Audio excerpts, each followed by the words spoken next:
Hello and welcome back to Dropship Code. This is video 5, and in this we're going to look at how do we grow this model. So there's a few scaling methods, and as you can see from the first note there, there is a system for this. There is a sort of scalable, repeatable system that we have for that comes in a traffic module, which is towards the end of the course. It's like a sort of, as far as increasing the traffic spend goes, it's quite step by step and easy to follow. There's like a set structure and a set way we do it, so that we can always try to keep our cost to a minimum, but our results as good as possible. And we sort of track to know when something is working, and when something isn't working, we stop spending money on that and we increase the money that we spend on something that is working. And we do it in a way that means you can always cover your costs. And we also teach you how to get started as well, with no money, by using coupons and that kind of stuff. So the scaling methods are, there's a system for increasing the traffic spend. So you might refer to this as sort of vertical scaling. So by vertical scaling, we mean that you're scaling upwards. So you're stacking on top of what you're already doing, which is just by simply increasing the amount of money that you're spending on the traffic. So increasing what you're doing. Then you could do horizontal scaling, which is to scale out. So rather than stacking up on this whatever traffic source it is that you're running, you increase the traffic sources. So you scale outwards by, say, adding YouTube traffic or Google or Facebook or this kind of thing. You know, you scaling outwards. So that's another way to scale. So as you can probably imagine already, just by increasing the traffic spend and by increasing the traffic sources, you've already got almost an unlimited amount of traffic to go after, really, because the internet is very, very, very large. Even if you've got a relatively small niche, you know, there's billions of people in the world. So it's very hard you do end up hitting limits with this, but as we go forward in this video, you'll see there's even more ways to scale. So you can increase the number of campaigns. So if you've got a campaign that's working well on, let's just say, Google AdWords, for example, you've got a campaign that's working well and it runs using text. You then just on the same, so you're not increasing the ad spend, you're not increasing the traffic sources, but you're just making another campaign, maybe using a different angle or targeting different, people, or targeting different keywords or whatever it is. So you're increasing the number of campaigns on a specific traffic source. Then you can expand into Amazon.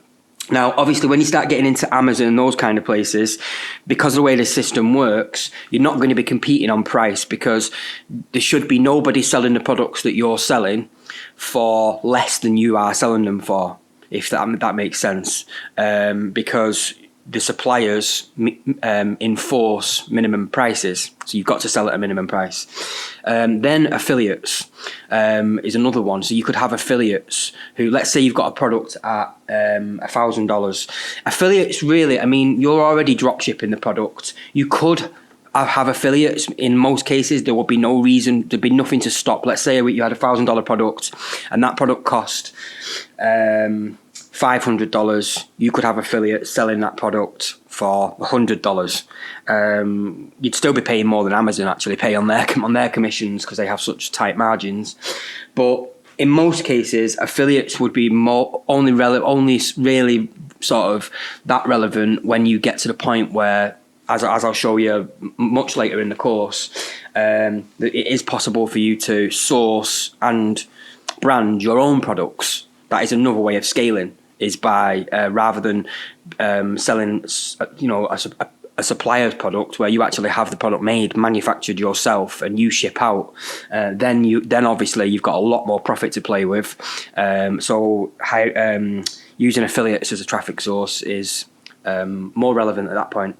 And then obviously you can just build more stores. So if you've got a store in, say, expensive fishing equipment, you then might build a store selling bespoke furniture. Then you might have another store selling, I don't know, kite surfing equipment, this kind of stuff. You can just scale out by increasing the number of niches, number of stores, number of products.